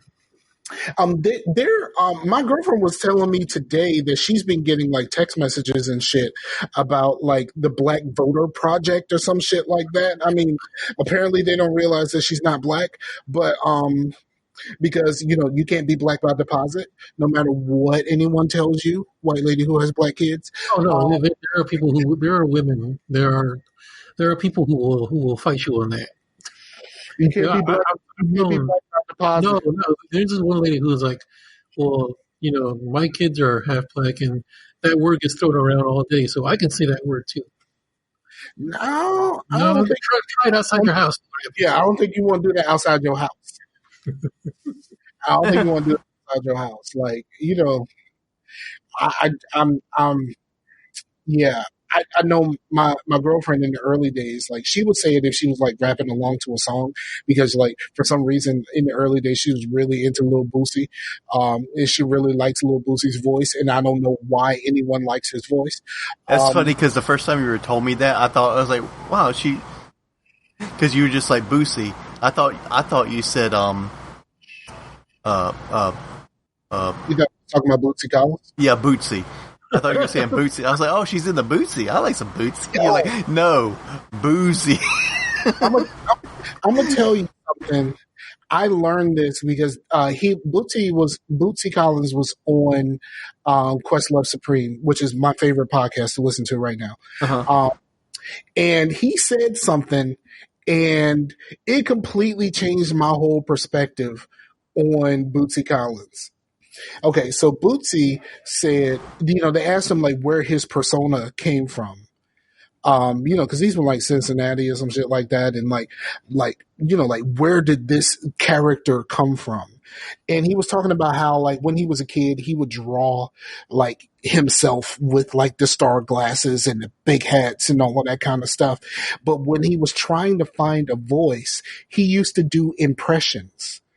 And the Bootsy Collins voice is his impression of what's his name? Fucking guitar player, Purple Haze. I can't think of his name. Yes, if you think about how Jimi Hendrix talks, and then you think about Bootsy Collins, the character, is his impression of Jimi Hendrix, who he said he was a huge fan of. And so Bootsy actually doesn't talk like that? Wow. No. I had no clue. He doesn't. And find that episode of Questlove Supreme. It was out recently. I think I listened to it last week or the week before. Yeah, but, I can hear that because definitely if you listen to the Woodstock, because he talks a lot during between songs and stuff. So you can hear him be like, "Yo, with a band of gypsies," and like that totally does this very Bootsy. Yep. So as soon as he said that, I was like, "Yo, that's crazy." Kind of like when Huey Lewis was on the show, and they said, "Who did he want to be when he what kind of style he emulated?" The moment they didn't even finish the question before he said Ray Charles, and then it all just kind of clicked. Like he was like, like Huey Lewis is doing his version of Ray Charles. Huh. And if you think about it, think about Power of Love. Like, don't need money, don't need, like that is fucking Ray Charles. That is 100% Ray Charles. And I'm like, yo, that's fucking crazy. I never thought of that. I never put those two things together. And like I said, when they asked him the question, they didn't even finish the question before he said Ray Charles. Which I thought was just kind of crazy. I thought it was cool. Kind of like how, and like you kind of hear this a lot, especially when you listen to modern artists, like you can hear where they got their shit from. Like the song that I absolutely hate to listen to. I fucking hate listening to Tennessee Whiskey. I fucking hate it. Like I hate that song. Like if I had never hear Tennessee Whiskey again, it would be the greatest honor of my life to never hear that fucking song ever again. I don't even know if I know what that song is. Yeah, I've never heard that before. You never heard Tennessee Whiskey? Okay, if you've ever heard Tennessee Whiskey, it's basically Sam Cooke. Like it is like the whole song is. I mean, I know it's a remake from some. It's the song is a remake from somebody else. But that song is fucking Sam Cooke. It is like nouveau Sam Cooke. It's kind of the same way that Michael Jackson was nouveau James Brown. Freezing it. Oh, I'm sorry. I thought it froze again. Just for a second. Chase's face just doesn't change. That's what it is. Yeah, and then there's that guy. Who the fuck does what's his name? Chris Stapleton.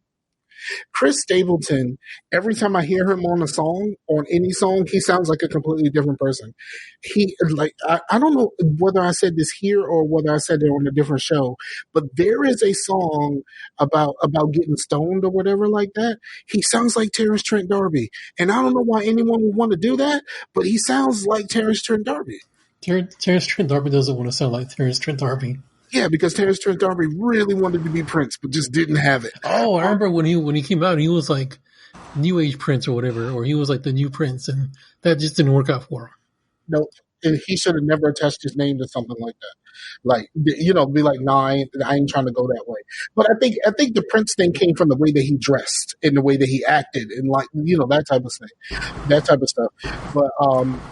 But like he couldn't really do it. Like, but yeah, there's a song, Chris Stapleton, and like I said, every time I hear Chris Stapleton, he sounds like a different person. He sounds like a different person that I've heard before. You know what I mean? I've heard this before. I like something's wrong about this. Like it does. He never sounds like, I don't know what Chris Stapleton sounds like, which is the weird thing for me to say, because everything that I've ever heard of him, because like I say, I don't really dig country music, but my girlfriend does. But every single time he's on a track, it sounds like somebody else, and I'm like, I don't know who the fuck Chris Stapleton is. I know, like, you're basically a vocal chameleon, like. Well, it seems like most modern popular music is just grabbing at straws to find some sort of formula and stick with that. You don't really find like, oh, here's this music scene from some area, let's sign a bunch of these guys, like kind of like Motown or like the Seattle grunge scene. You don't really see that anymore, to where it's like a new... I watched a documentary about Stax. It was fucking great. Mm-hmm. I watched that shit on YouTube. It was a documentary about Stax, and I was glued. I fucking love that shit. It's just one of those things. I like the whole music history part of, like, especially these podcasts where they actually have these people on, and like the funny thing is like the weird stories that they tell about other artists that they've been around. It's like super fucking hilarious, and like that's the reason why I'm kind of listening to all of these music podcasts. I think I listen to 3 of them consistently. And I think I'm really, really, really enjoying this. Yeah. I don't think I'm going back to video game podcast anytime soon. Yeah, I've been listening to a band lately that I've been kind of addicted to, called Idols, but it's not spelled idols like your idol. It's like idols like you're standing still, like you're not doing anything, like your car's idling. Okay. Hold on. Well, you got some editing. She's gonna get a beating later. Watch. Mm-hmm. I muted the thing, but yeah, like she gonna put you in your hole. It puts the lotion on the skin. You know what I'm saying? But yeah, Idols, like at first, like I heard of them. I seen the name somewhere, and I was like, oh, I just kind of assumed it's like some sort of indie folk, because indie music was pretty cool, and then all of a sudden in the 2010s. It just became just like formulaic like everything else. But then I saw them on Tiny Desk, and man, they have some fucking energy. And then I started delving into their lyrics, and they deal with like toxic masculinity and like immigration and all this stuff, and like and they're British, and like they have this like brashness to them, but yet all this positivity and stuff, and like I really dug it. And then I saw a video of them performing a song called Danny Delecto, I think is the name of it. That is his like best friend, who's also in another band, and the guy is an immigrant from Poland or something to the UK, and it's all about like immigration and unity and stuff like that. And then the whole crowd was like so fucking into it, and everything was like so like energetic and everything. And I started getting a little emotional. And then at the end of the song, the guitarist took over, and he was like in his fucking underwear, but he like took over, and he was like in the crowd, and the main singer literally bust into tears of how everybody was into this song, and his wife came up, and she had his baby and stuff, and then that was on that they had their baby. Because there was another song that were talking about his first child who's a stillborn, and his mom died and all this stuff, so all this shit happened to him. And I was like, I had to go to the bathroom, man, and get some toilet paper. I was like... I've been there at work where I was just like, I can't really cry out here in the middle of this fucking office. Like, let me go to the bathroom real quick. You know what? I have not watched a lot of the Tiny Desks. but there's been a few that I've really dug. Like, what are your favorite Tiny Desks? That one is up there, the Idols one. I did like, I mean, everyone says this, but I did like the T-Pain one because you've seen that he can sing without autotune. And yes, that's one of mine. I like the Ben Folds one. I like Ben Folds. And because he's just such a down to earth, hilarious dude. But and he's from Winston-Salem. But okay. But yeah, and there's a couple of other ones too, and I can't think of them on the top of my head. But it's really cool, especially seeing like some heavier artists that can actually strip down their shit and it still be really good. I think Chelsea Wolfe was one of those. I don't know if you ever heard of her, but she stripped it down to just guitar, and it was still really good. But yeah, I dig it. It's a cool outlet for music, I think. I really dug. Of course, T-Pain is probably one of the best ones. And he actually did like a show, like a small, it wasn't a Tiny Desk, but he did like a follow-up show. Mm-hmm. Like a year or so later. He actually sang, like, yo, okay, so like that Tiny Desk was like, yo, T-Pain can actually sing. Do you know in that follow-up show, he actually sang A Change Is Gonna Come? Really? Like, he actually sang that shit. And I was just like, yo, he actually pulled that shit off. Like, I was really surprised. But I really like Anderson .Paak's. Anderson .Paak was really good, especially because he played the drums while performing. And like one of his songs, like, okay, only drummers will get this. Like, he did consistent 16s on a hi-hat while singing. Like, do you know how like focused you have to be to do consistent 16s with one hand on, consistent 16s on a hi-hat while performing was like, holy fuck, that's crazy. I need to check back into him because that album that you sent me, was it Malibu or something? I really loved that album, and I know he's had a couple since then. Yeah, I didn't love Oxnard as much as a lot of people did. I think Malibu is still the peak at this point, but then there was one that came out right after Oxnard that people seem to like, but I don't think I ever made it around to it. Hold on, I'll find the name of it. But yeah, there was a. But like that performance was like, yo, that's fucking crazy. Especially as like a a remedial drummer. Like that shit like meant something to me. Like like it really meant something to me. So Ventura came out after that. I think all of his albums are named after places in California. Now that I just realized that. Ventura. Yes, Satan? I can't place the reference. Okay, James. Ace Ventura.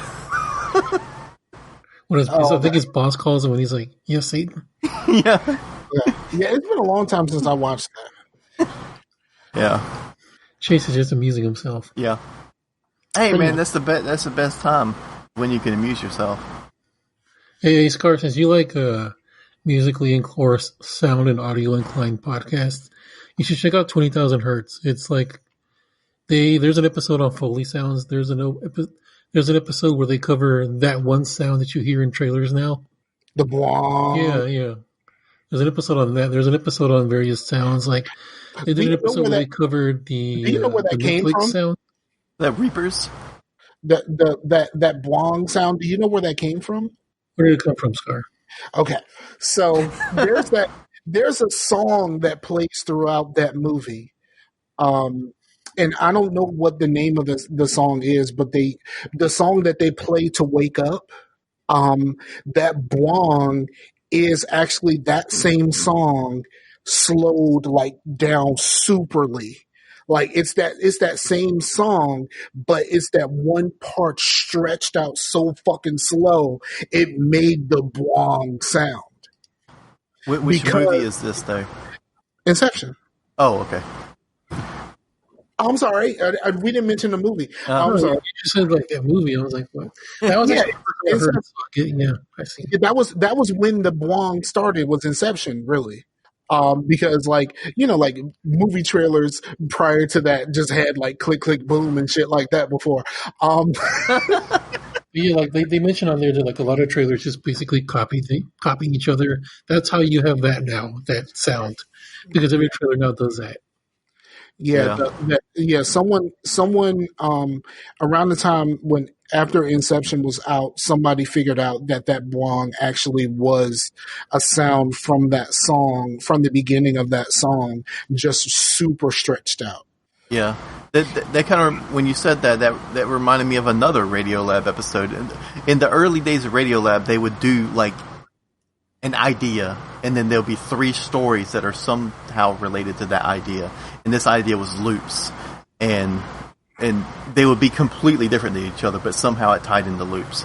But one of the ones was this dude who made these loop music to where he would take, like, say, like some Beethoven or whatever, and it was all on tape, and just take a loop and just tape it, and make this like hour-long thing. But it's like slowed down so to where it's like almost like this very. It sounded really cool, but it was very ethereal sounding music. You know what? That was something that that I was listening to on the other podcast. The what's it called, Speed of Sound. They were talking about the right now the episodes that they've been doing have been about disco, the rise and fall of disco. And they were talking about how like disco really got its start from like someone realizing that going into these clubs, people just took that one section and just kept going back and forth with 2 turntables in order to stretch that out. Kind of like what they did in hip hop. Like they would take the bridge and they would just keep playing that back and forth over and over again between 2 turntables in order to make that the break longer, so that people, the instrumental break longer, so that people had something that they could rap over, but then they talk about like the idea that someone went to a club and they realized that people only really cared about this one part. So like, okay, so let's make a song and like, we're going to take this one part and we're going to make this fucking song 15 fucking minutes, like that type of thing. Yeah. Like that's stuff that I've heard them talk about a lot. Yeah, during the fall of disco, you got like the more it was becoming formulaic, but kind of during the beginning, there's some real gems in disco, and I think that last Daft Punk album really kind of brings that back to life. Which yes, I think disco gets a bad rap. And like what they talk about is like the fact that when disco hit, like most people didn't really understand disco and they didn't really understand what was disco. And then like when these clubs started to get big and then like Studio 54 was created and all of this kind of stuff, like that's when like a lot of people who had like struggling careers or like shit wasn't really popping, like they started doing disco music and it's just like, oh shit, like people actually care about the fucking Bee Gees now, because like the Bee Gees, apparently the Bee Gees have been out prior to that. I listened to some early Bee Gees. I mean, it's good, but it's like psychedelic rock. Yeah, and then apparently the Bee Gees as a group stopped fucking doing music. It was just like, I don't really want to do this anymore because it's not really doing anything. And then someone was like, maybe you should try this. And then they made the first song, and it was just all a hit from there. And someone was like, yo, y'all need to move to I can't remember what they said, where they a producer moved them to like Miami or something like that, so they had more connection with the clubs to produce the music that they ended up producing. And like even though as big as those those songs were, like, it got bigger when that movie came out. When Saturday Night Fever came out, like, all of a sudden, like, the Bee Gees were, like, a thing then. Which I think is, you grow up and you knew the Bee Gees all your fucking life, but you didn't realize that at one point they were struggle-tastic. You know what I mean? Word. Yeah. And then they were talking about how, certain songs got made. And then like the chick who made the more, how do you like it song? I hate that song. No, not that version, but they did a remake a few years ago. They played it in my store every 15 minutes. I didn't know that chick was actually a porn actress. Andrea True? Yeah. I don't know nothing about, like, I ain't know nothing about porn. That's the singer's name. I mean, I know it from the song, but then I heard that she also did that as well. Yeah, I heard she was an actual, like, straight up porn. Yeah, that's like why that's why the song exists, because hey, more and more and more. Fucking what you call it? You seen the 5 Heartbeats, right? A long time ago. So, do you remember the guy that they brought in when they let Eddie go? The guy that they brought in as the lead singer, Flash. But it was literally high school, and I literally was. No, wait, when did that movie come out? Let's just say I was distracted. Put it that way. Okay. Well, apparently that guy, the guy who played Flash, that guy was an actual porn actor before being an actual, like, regular actor and playing in that movie. He was a straight up porn actor, and I thought that was hilarious. Chase, have you ever seen the 5 Heartbeats? No. I figured. I mean, come on, really? You really had to ask? I figured, like, I figured I'd at least give him a shout out. I'm pulling up the thing to try to find that guy's name, but apparently, before playing in regular movies, that guy was actually a porn actor. And I thought you were talking about the Italian Stallion. No, thank you. What? Chase? His first thing was a porn movie, I thought. Yes, that is 100% accurate. One of my coworkers is loves Stallone, like, loves him, and she thinks that his story is so inspiring. And, like, when he was trying to get the movie made, he had to sell his dog and all of this kind of stuff. And then when he made it big, he went and bought his dog back. She's an animal lover. All that kind of shit. Like, I don't give a fuck about none of that shit. No, but, like, it's cool for you. I just know that he stole that story. He took Chuck Wepner's story and made it into a movie. The leader, Huh?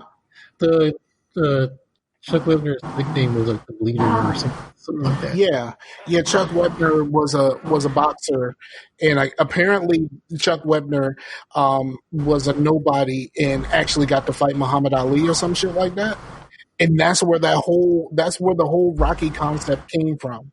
And, like, the crazy part, I watched a documentary about Chuck Wepner, like, a long time ago, and they were talking about, like, when the movie came out, they were like, "Have you seen this? This is basically your life, dog." And he was like, "No, I've never heard of this thing, like, never." Like, and, like, apparently they ended up paying him something, but he didn't get the kind of money he should have gotten. Because were they actually going after his life, or was it just kind of like the Chuck Wepner was basically Rocky? Like, that character is Chuck Wepner, like the everyman that actually was a boxer and got Muhammad Ali. You mean Apollo Creed? Muhammad Ali, he lost, but, like, that's where the fuck that story came from. There's a section of America who had never seen the movie and always thought he won at the end. Like, no, he lost. That's the point of the movie. He went the distance. Yeah. Rocky 2 was interesting. Is, like, the interesting part about Rocky 2 is, like, how I guess Rocky 2 is how your successes define you. Like Rocky himself viewed like lasting a whole boxing match with Muhammad Ali, I'm sorry, Apollo Creed, as a success. And like you see him, like, he buys a car even though he can't fucking drive, and like all of this kind of stuff. And Yeah, like, he acts in commercials even though he can't read. yeah, he can't read and all this kind of stuff. And like, and then like, but like, he was just basically like, I'm done with this. Like, I don't need to do this. But Apollo couldn't let it go that he was in. Apollo says like I won, but I didn't beat him. And like you're in his success in that match just like drove him to want to make the rematch, because even though he won, he didn't feel successful. Yeah, that's why, like, well, it was Rocky. Rocky went over to, when they were in the hospital, he went over to Apollo. He's like, did you give me, like, did you give me your all? Did you give me 100%? He's like, yes. Yes. Yeah, because like he didn't want, like, the idea that he asked him that was basically like, yo, I lasted in this, but did you do your best? Because if you didn't, then I'm gonna feel some kind of way about surviving that fight. And then like the whole movie is basically him not wanting to fight. Like he tries to get jobs, he goes to like job interviews and shit like that, and it's just kind of like, I don't want to do this anymore. And then he works for the fucking meat packing plant, and they just fucking fire him for no fucking reason at all. Like they're just like, yeah, we gotta let you go, carry your ass home. And just like, yo, what the fuck just happened? Like, like that type of thing. And Yeah, then, I was trying to do a job in that job agency, and the guy was like, why don't you go back to fighting? That's what you're good at. right, and the guy at the guy at the place where he was interviewing at was like, yeah, don't you think you just should just go back to fighting? He's just like, why would I do that? And because to him he succeeded, and even though they were struggling, and then his wife got pregnant, like he got married. Did anybody notice there wasn't nobody there when he got married? Like nobody. It was like nobody. There was a whole big ass church, and nobody was fucking there except for the people directly involved with the wedding. Wasn't there like some random like old lady just sitting there? Yeah, I don't remember that. It's been a while. where the fuck is everybody? Like you're supposed to be the guy. And then when he starts training, and his heart's just not in it, because he knows his wife doesn't want him to fight. And then like, okay. Yeah, she has an issue where she ends up in a coma, and like she wakes up and was like, I want you to win. Like, bitch, if you don't get the fuck out of here with that shit. Like, yo, I'm doing this because this is the only way that I'm able to make money for our son. And like, I know you don't want me to do this. You spent this whole fucking movie telling me that you didn't want me to do this shit. And then all of a sudden you wake up from a coma and tell me, I want you to win. It's like, get the fuck out of here with that shit. That is the most like, I'm not buying that shit moment of that movie for me. It's just a way for them to get out of explaining things. Yeah, because you have to explain how he goes from not really caring, because like he goes like when he's training before he gets the inspiration from his wife, fuck out of here. He's like doing a jump rope. He was like, yeah, let's go ahead and take a break. It's like, and Mick is like, a break? Like, what the fuck are you talking about? Like, what the fuck you mean a break? Like, you just been here for like 5 minutes. Like before he actually gets inspired to fight, like he works out like I work out. Dang. Like, whew, I'm tired. How long has this been? 5 minutes? Some shit. I'm tired. Pass me those big nuggets. I'm motherfucking tired. Y'all got some Oreos in the back? Somebody got some Oreos in the back? Double stuff. But yeah, that fucking movie.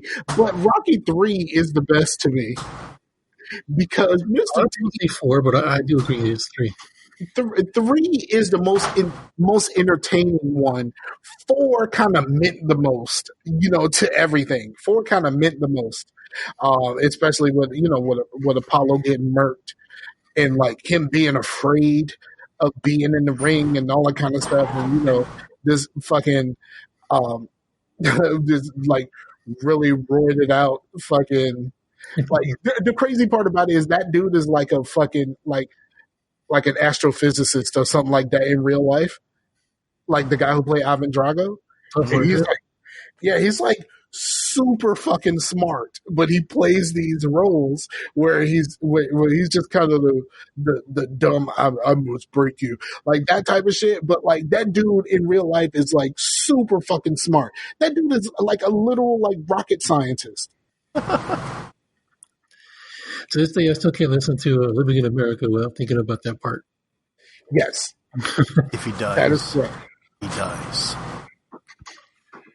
Yeah, I like the Rocky movies, but I don't hold them as like the best movies ever. I mean, probably is it because I'm black?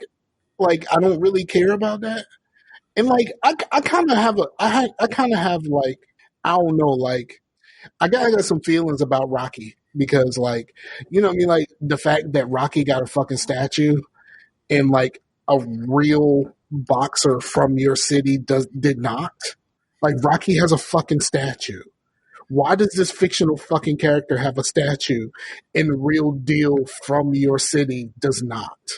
Well, it's because RoboCop got a statue, but do we want Detroit having statues over RoboCop? So Rocky gets a statue, I guess. Chase, what are you talking about? RoboCop actually has a statue in Detroit. That's correct. All right, that should be a show title. RoboCop has a statue. Yeah, he does. He does. Okay, so the Dolph Lundgren actually has a master's degree in chemical engineering. The dude's a fucking scientist. He also has the power of Grayskull at his side. I love that movie. I don't care what nobody says. Dude, Frank Langella as Skeletor, that dude was like so used to doing Shakespeare that he brought some of that to that role. He's over there doing like all these big soliloquies and stuff, like from his chamber. It was just so funny to watch. But that happened also in the first Thor movie. They let Anthony Hopkins just go with it. Like there's certain scenes that he just kind of ad-libbed because like he was really on that Shakespearean shit, and like they just let him go. Yeah, like I'm half expecting Skeletor to be like, "I die, Horatio." The scene in Thor, he is big. Oh yeah, that is all off the head. Oh yeah, like all of that is off the top of his head. Like he did that whole thing, including when he growls at Loki, like that whole shit, and like Loki's face when he got growled at is real. According to like I said, I watch special features and shit like that. His face after being growled at is 100% real. Like, did this motherfucker just growl at me? Like, watch Thor 1 and look at Loki's face when Loki tries to talk. And he goes, "Arr!" Like, Anthony Hopkins' performance was Anthony Hopkins as Loki pretending to be Anthony Hopkins. No, Anthony Hopkins as Odin. When he's doing like his imitation of like Loki was just spot on. Like, yes, absolutely. That was hilarious. Oh shit. That was really cool, especially like in Ragnarok where he's pretending and he's putting on that show. Yeah, that's what I'm talking about when they're doing the play. Yeah, in Ragnarok that was hilarious. He's just a really good fucking actor, man. Word. I think it's one of those things to where it's like you think of some of these people as like can you get better than that? Like can you be better at acting than Anthony Hopkins? Like is that possible? Is that possible for anyone to say I'm better at acting than Anthony Hopkins? Because Anthony Hopkins is not one of those dudes where he's the same guy in everything. Like, okay, I'll give you one that I think might be better than Anthony Hopkins, and y'all might be with me on this. All right, go ahead. Gary Oldman. Gary Oldman can be anyone. When he was I think it's about the same level, man. when he was like the Russian dude in Air Force One, just the bland. He took a bland terrorist role and he made it into something like, holy crap! I halfway wanted him to succeed. Yeah, like he can do anything. What movie was it when he played like a Rasta? Like he did that shit. What? Yeah, there was one movie where he played like a Rasta. I don't know. Where he had like dreads and he had like the Rasta hat. You know the Was it knit young hat. Gary Oldman or current Gary Hold Oldman? on, hold on. I gotta find it. But there was one movie where he played like I don't know how I'm gonna find this movie. Just look up movie where Gary. Here, I'll do it. Movie where Gary Oldman played a Rasta. True Romance. Yep. See, I've seen this and I didn't even realize that was him. see, that is the only person that I can say that's up there to that level, because like you have like good actors like Denzel. Denzel is a good actor, but he is Denzel as He whatever. plays the same character and everything. Yeah, he is Denzel as whoever this is supposed to be. Except for in Training Day, I will say that Training Day was not very Denzel like. You know about all the conspiracies are like, well, Denzel had to play a villain so he can get an Oscar. That's messed up. That's true. Like, I mean, he's played in some good stuff. He's been around. Like, I think he got nominated for Glory, right? But he didn't win. Glory is such a damn good movie. I need to go watch that again. That's one of my favorites. Really? I mean, a Civil War movie. Like, I think Well, it's not just the Civil War. It's about like the Black Battalion in the Civil War and how they were treated. But I'm like, yeah, but like right now, we're like white people feel like we're on the cusp of another Civil War. I don't think I want to go back there right now. Well, I say I was gonna go. I'm not going to say, hey, Chase, let's go watch this movie. Yeah, you definitely don't want to watch that movie with Chase. Why not? There's an error in that movie where like they're waving at these kids and they're walking by. One of the kids is wearing a Mickey Mouse watch. Yeah, it's one of those movie mistakes. Yeah, it was so funny. Like the plane in Troy. Oh, really? Yeah, there's a shot where there's a upshot on Brad Pitt in Troy, and like if you look like way up in the sky, there's a fucking airplane going past. And there's another there's one in I don't know whether it was the first Lord of the Rings movie or The Hobbit, where they're in the Shire and like in the background you see somebody driving their car down the road. In the background. He just kind of drives fast. I think the original Ben-Hur, when he's breaking stones, he's wearing a Timex. Wow. Yeah. And then the what you call it thing, the gladiator one, where when one of the chariots flipped over, you can see like the propane tanks or whatever like that were used to propel the thing. When it flips over, you can actually see the tanks that were underneath the chariot. Back in high school, there was like the show on TV that actually would pinpoint these. I mean, now you can just go on YouTube and just look them up. But they used to have shows dedicated to stuff that you can look at on YouTube. Oh man, the one that I noticed before someone told me about was the Ace Ventura one. Do you know the Ace Ventura one?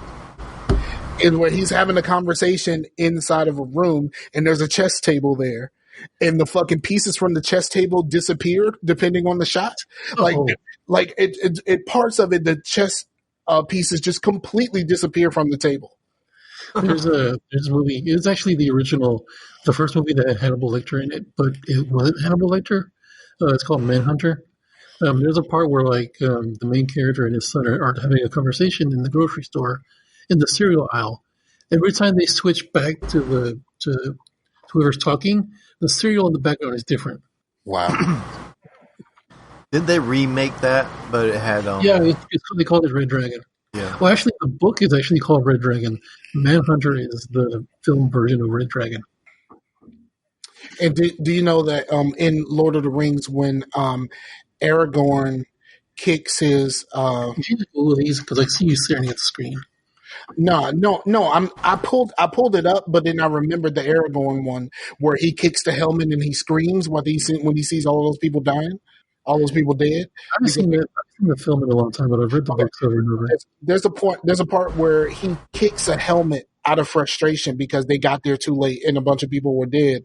When he screams, he wasn't screaming because of his frustration because of that. He was screaming because he decided to kick that fucking helmet and he broke his toe.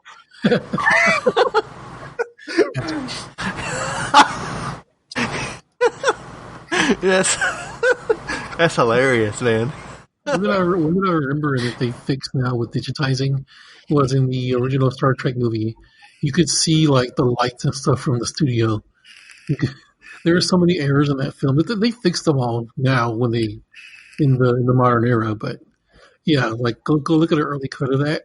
You'll see all kinds of goofs like that.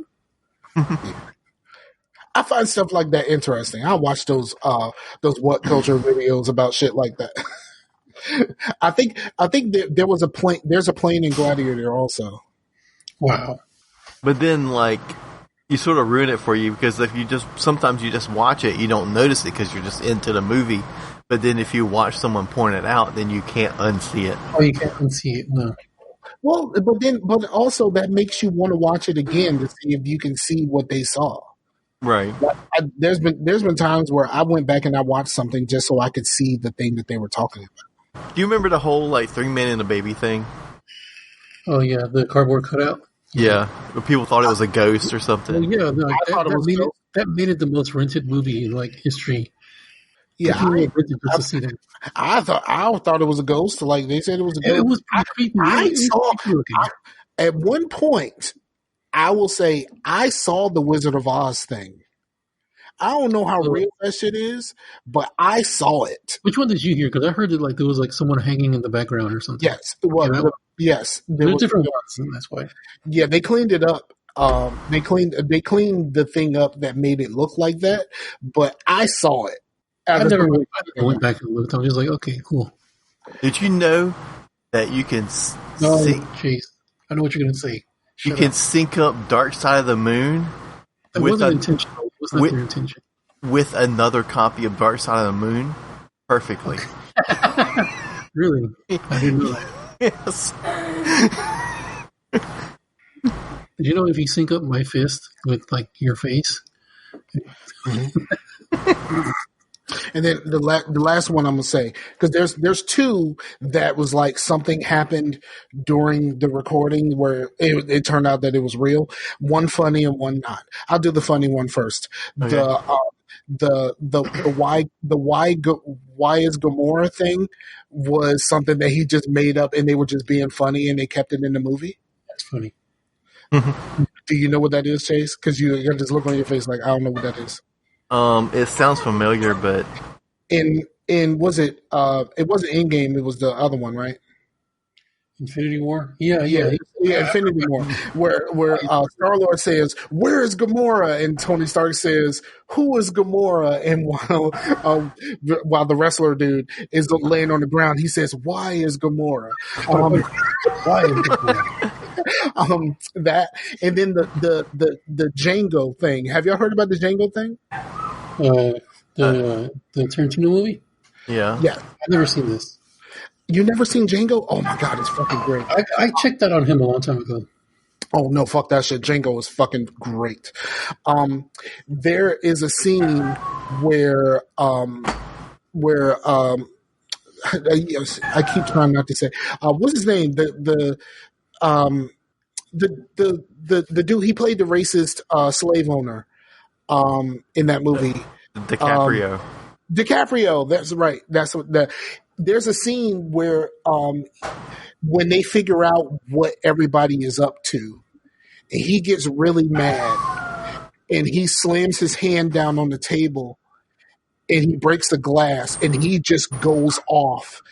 When he hit that glass with his hand, he actually really cut his hand. So when he walks over to wasn't it Kerry Washington? Yes. When he walks over to her, he smears his bloody hand over her face in the middle of this, like, going the fuck off about realizing that he's been duped. That shit was real. He actually cut his hand, and Disturbing. her face is like, this motherfucker really put blood on my face. Like that look on her face, like where she is just horrified, was not her reacting to the scene. That is actual his blood being wiped over her fucking face. And it's actually a funny one that actually happened on Friday. I don't know if you were just watching Friday. Mhm. There's this scene where like they're hanging out on the curb and they're just like, it's kind of like a montage in a way. Or it's a flashback. At some point, if you look in the background, there's like some drunk dude just dancing in the background. Apparently, he's like a homeless dude who was just hanging out, and they could not get him to leave, so they put him in the movie. They tried to give him money. They tried to give him something to eat. So tried to give him some drink. Anything? No, he would not leave from that stoop. Wow. I don't think I've ever noticed that one, but now we got to go find it. We have to. Or, Yo, I do, like I kind of got into watching people do, people watching stuff for the first time, like on YouTube, doing these reaction videos.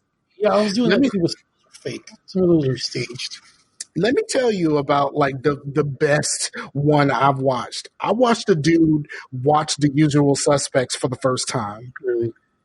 And the look on his face when he realized what the ending of that movie and what that whole fucking movie was like, yo, that's fucking like I like shit like that, like where it's like a surprise or like there's a twist that when you watch the movie the first time you don't see that shit coming. And then I watched the same dude watch what is it, Reservoir Dogs, and when you realize who that character is, and like you realize which one is the cop. Oh, It's yeah. like, yeah, the look on their faces is like, yo, what do you mean he's the cop? Like that type of shit. I fucking dig that shit. There was this one girl I was watching. I think her YouTube is like Lakia TV or something like that. She watched the entire Star Wars. She watched all the Star Wars movies. Her reactions are gold. It's just so great. Yeah, I still don't hate the Star Wars movies. I don't know why I don't hate them. Probably because I never loved them. So I don't have that reaction to Star Wars movies that some people have. I saw the first time I saw the Phantom Menace, I was kind of like everybody else, how everybody else was at first. Actually, those first few days, people actually enjoyed it. It wasn't until they got home or they watched it a second time or when they dissected it where they were like, what the F is this? There's a lot of people that felt that about the Avengers. Of course, I will never down the Avengers because I love the Avengers because I love Joss Whedon.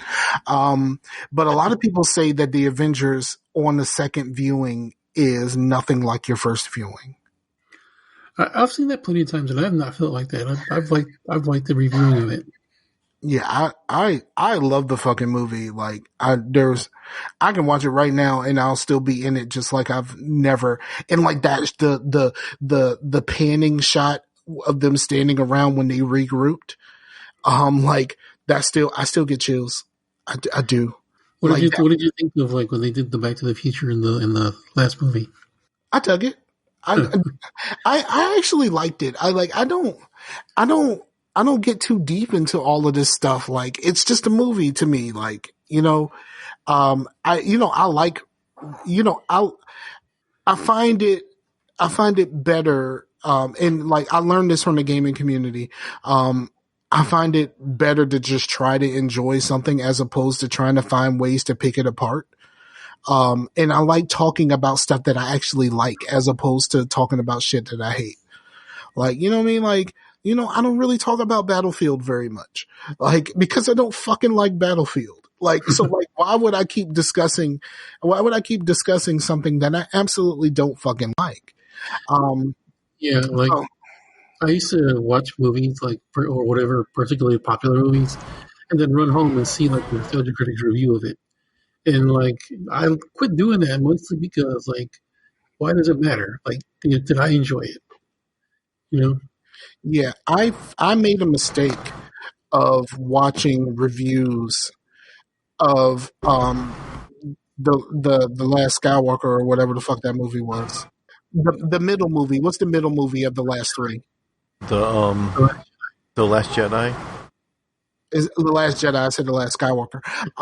Yeah, The Last Jedi. I actually watched a review. After I watched the movie, I watched a review, and I watched a review from someone that I trust.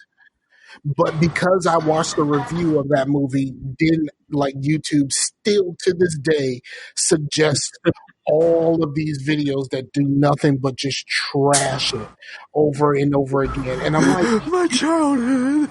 yeah, like YouTube, can you please stop suggesting to this shit? Like, and I keep suggesting every time this shit pops up, I do the thing on YouTube where you click on it and you say, I'm not interested in this. I'm not interested in this. It's and like they think that Ryan Johnson is the like Yoko of Star Wars or something. You know?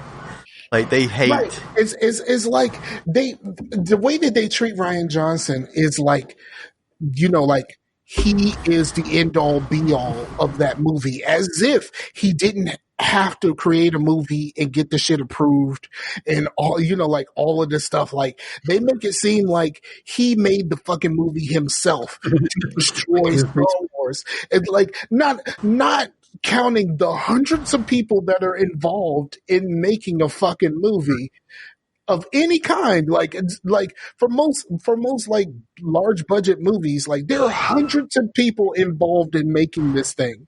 Like it's not just like this one guy decided to grab a fucking camera and film fucking lightsaber battles. That's not how the fuck this shit works. No, what trips me out is like after the last one came out, Rise of Skywalker, and people trashed that when they were like, Ryan Johnson's a genius. Why didn't he make this one too?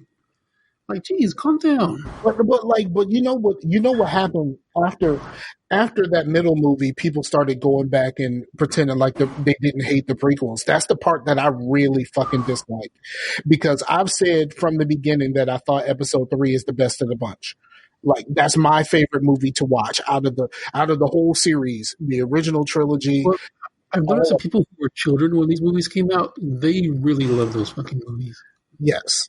But I came into it late. I didn't watch any of these movies until around the time Phantom Menace came out. Like, well, I was a child before the prequels, but it was definitely after the movies. I mean, I was born the year after freaking Return of the Jedi came out, so of course. See, that's another thing. It wasn't until after I got on the internet that I realized that people hated Return of the Jedi. I had no clue. I was like, these three movies are great. Like, no, Return of the Jedi is horrible. Ewoks suck. Yeah, like, and why is the whole thing centered around the Ewoks? Like, was the Ewoks really that bad?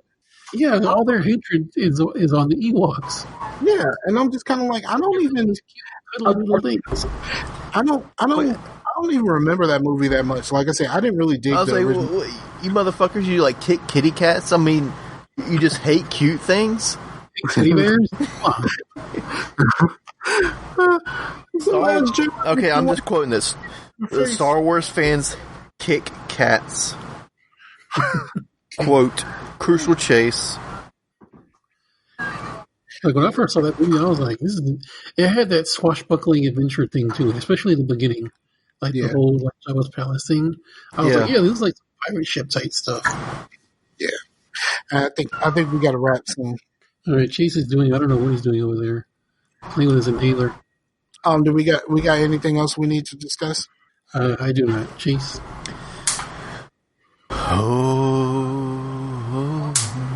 If you start singing Two Princes, I'm gonna slug you. I can make a new Scarcasm theme song. No, thank you. I think we're all. Scarfinger is the man that made this podcast. Scarcasm. We'll leave everything up to laid back at this point. Scarcasm. We got it. Scarcasm. Okay, Chase. Yes. Stop that shit. All right, so I think we're done here. Especially when Chase starts singing. I think we're 100% done here. I know this was more of an impromptu show. I know last episode, Chase said that he wanted to take a month off, but Sam said he had some things that he wanted to discuss. And so we just kind of came in here and just kind of winged it. I thought it was a good time. Yeah. I mean, it's like- kind of off, taking a month off, and now it's like the 15th. There's already been 2 shows in a month. I mean, right. It's like, I was like, what do I need to call this? Because I still wanted to call it August for the last one, but I call it August expanded or something like that. Yeah. I don't know what the fuck. I was like, I guess like it's still August because the shit got rescheduled. So like, I don't know what to do here. But yeah, man. Thank you to everybody that checks us out. Like, we really appreciate you still kicking around with your boys. Go to the website, geeksonround.com, where you can find these shows. Also, there's a Patreon still. And I might, if I really start getting into all of this candle stuff, you might be able to get some candle stuff for your lady through the Patreon, yo. I got this. See, Chase, that's when you're supposed to come in with the guitar riff. No, because at this point, the music had probably started. So, like, no, thank you, sir. There you go. So I know what we got to do now. Chase, you got to go down to the grocery store and get a job in the back. Working with the meat and stuff. I'll go work make cakes and stuff at my job, and then we can be the butcher, the baker, and the candlestick maker. okay.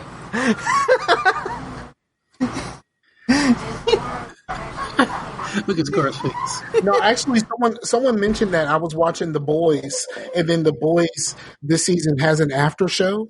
Aisha Tyler is like the host of that show. Really, where does this come on?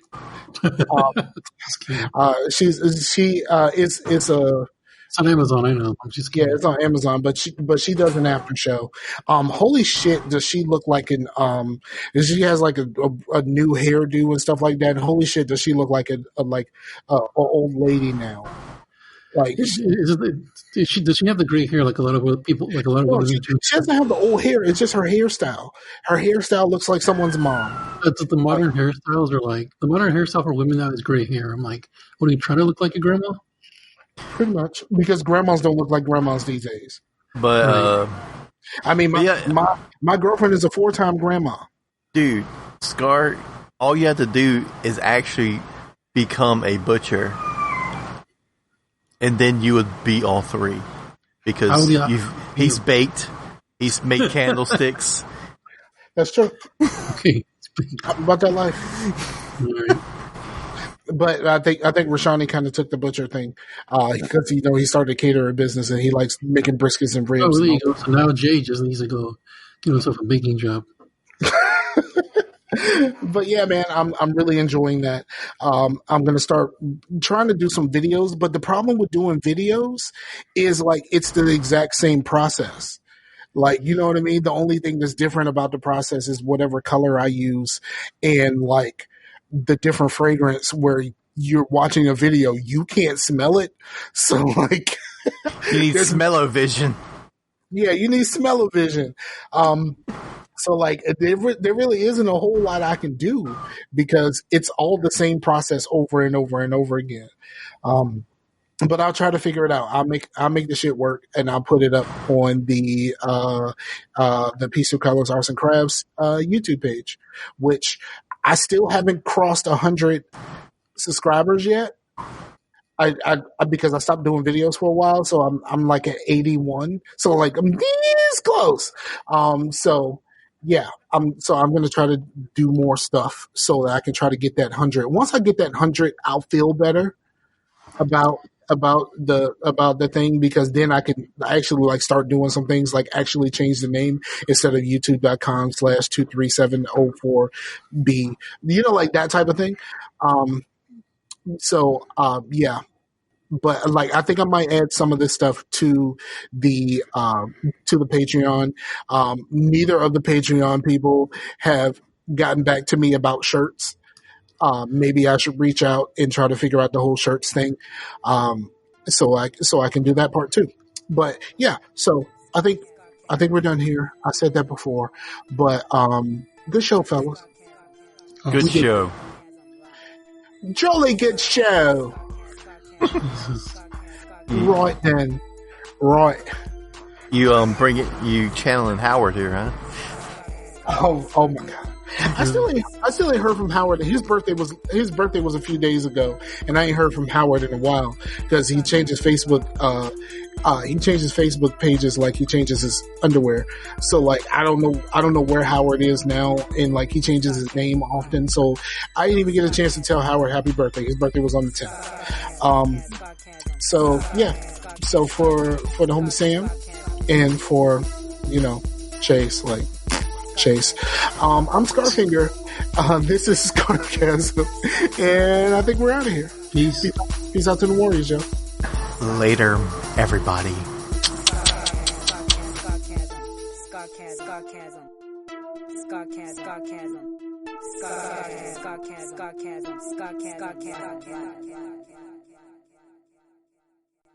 I like that shit, yeah, boy. Yeah, I'm telling you, Walt. All right, I ain't gonna talk. Are you trying to sound creepy? Like you should do a King Kniff voice. Like have you ever tried to do the King Kniff voice? What's the King Kniff voice? You never heard of the King Kniff voice from the Eminem albums, where he does the really creepy voice? He's asking you because you're white. Of course. I do a King Kniff. I'm not going to do it right now. Fucking when I used to do it on the Dream Team, they fucking hated it. Is it that one where you're like, oh yeah, that thing? Yes, that. Okay. So I found a funny meme earlier, and I was just like dying over here. It's a picture of Heath Ledger's Joker and Joaquin Phoenix's Joker. The meme says, some say Heath Ledger was the best Joker of all time. Some say Joaquin Phoenix was the best Joker of all time. But deep down, we all know that she ignored all your messages, and you're a better clown than both. That's funny. That was actually funny. I applaud you, sir. All right, I want to get some food. All right, I'm going to watch the rest of this game and cry. So, what game? Stars and Knights. Stars are losing. I keep refreshing the Google. Stars and Knights? Yeah. Well, a little PSA for everybody out there. If the Stars win, they get to go to the Stanley Cup final. Hockey. If they lose, they get another game. But it's hockey. Okay, yes, cool. It's ice soccer. Yes. Yeah. Did you know that that what was it? Thursday was the first time like all of the major sports had something on the same day at the same time. See, I don't know because there have been points in time where this happened. Maybe not regular season, but like football will be in training camp, and then basketball will be wrapping up or starting up, and then hockey will be doing so. But maybe not regular season stuff, though. That's probably what they're talking about. But no, they were talking about like MLS, tennis, like all of them had. They had all of that stuff happen. All of them had something on Thursday. Soccer is not a real sport. I mean, just like a golf. I'm not really a fan. I'm not really a fan of soccer or hockey because there's not enough scoring. The scoring happens afterwards, sir. More scoring than baseball. With less teeth. Like, I hate myself for that one. Okay. I hate myself for that one. But I had a PSA for everybody. Well, you've never been gummed by a table. Are you still recording? Yes. Well, scratch what I just said. Get some fucking food, dog. I have a PSA. Tell her to fuck up. She likes your memes. She doesn't like you. I feel it.